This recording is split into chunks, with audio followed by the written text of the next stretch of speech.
pumunta kayo kay Mami at bigay niyo ang inyong sunflower. Sunflower. Binigay kay Gwenson. Lisa.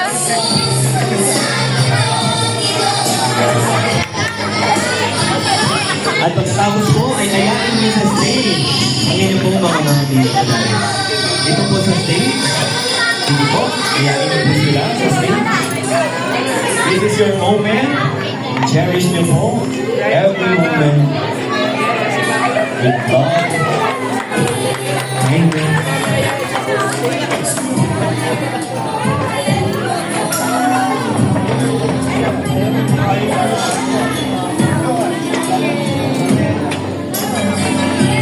Kita nyo ang love sa inyong mga parents.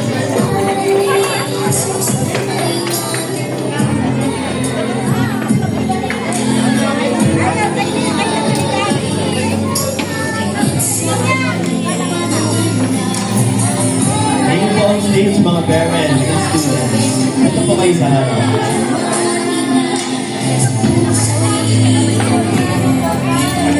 Okay, ready?